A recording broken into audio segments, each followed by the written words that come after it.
Good Morning Business, French Tech.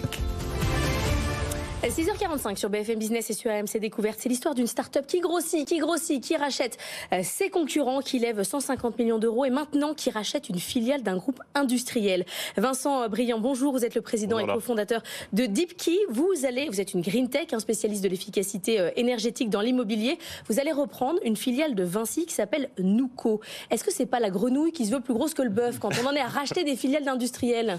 Oui, c'est gentil, mais vous savez, nous, notre mission chez Deepkey, c'est de lutter contre le changement climatique. On fournit un logiciel et du conseil pour réduire l'empreinte carbone des bâtiments, et en particulier, jusqu'à présent, on le faisait plutôt sur les bâtiments existants, qui représentent quand même 80% du patrimoine qu'on aura en 2050. Je rappelle que vous agrégez toutes les informations connues sur un bâtiment pour en faire un diagnostic. En fait. Exactement, et on fait ça sur aujourd'hui plus d'1,5 million bâtiments dans 52 pays pour le compte de 400 clients.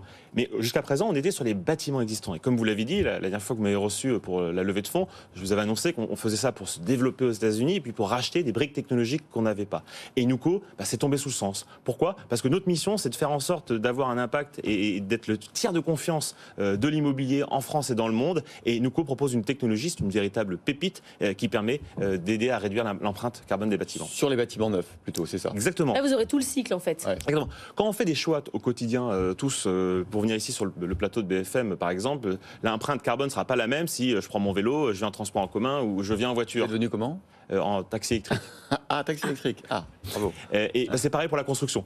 Quand vous fabriquez, construisez une maison, un EHPAD ou un immeuble de bureau, les matériaux, les équipements que vous allez utiliser vont pas avoir le même impact. Et c'est ce que fait Nuco. Nuco est une entreprise logicielle qui va agréger les données venant de milliers d'équipements, de matériaux, pour savoir en fait quel est l'impact de fabriquer un mur en béton versus un mur en parpaing ou un mur en bois, et ensuite proposer des alternatives pour réduire l'empreinte carbone. Anthony. Est-ce que tous ces outils technologiques, toutes ces briques dont vous parlez, ces logiciels, ces algorithmes, ces capteurs, c'est pas ce qui va nous permettre à un moment d'avoir enfin des notes de DPE fiables? On sait qu'il y a 70% des notes de DPE, c'est Marie Cœur qui nous disait ça il y a quelques semaines ou quelques mois, qui sont au moins une lettre en dessous, au-dessus ou deux.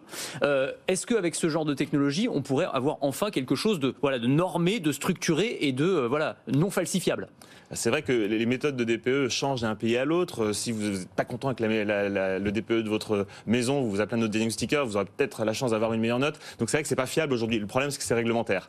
La bonne nouvelle, c'est que pour prendre des décisions d'investissement, pour rénover un bâtiment, vous avez d'autres outils, des outils que nous fournissons bien sûr, qui permettent de savoir quoi faire, quoi investir pour réduire l'empreinte globale d'un bâtiment. Moi j'avais une question sur le vendeur. Comment Vinci Énergie, qui se développe beaucoup dans le développement durable, qui a beaucoup de besoins de faire, qui fait des efforts RSE, etc., se sépare de ce que vous considérez comme étant une pépite?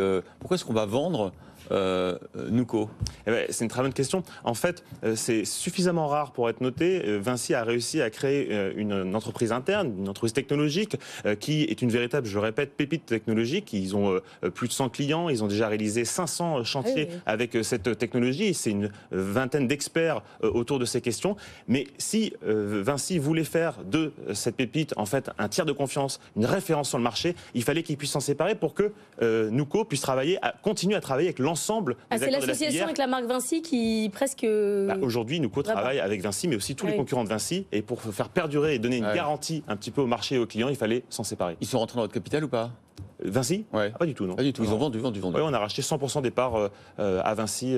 On ne connaît pas le prix. Vous avez levé 150 millions d'euros, il vous reste combien? Suffisamment pour faire d'autres acquisitions et continuer à se développer à l'international. Votre croissance, elle est quand même incroyable. 7 millions d'euros de chiffre d'affaires en 2020, vous doublez chaque année depuis. 2022, 27 millions d'euros. Là, sur 2023, vous allez doubler encore une fois? Plus on grossit, plus ça ralentit un peu. Mais oui, c'est l'objectif, c'est de continuer sur cette trajectoire et proposer à nos clients suffisamment d'outils pour qu'ils prennent les bonnes décisions pour agir et réduire leur empreinte carbone.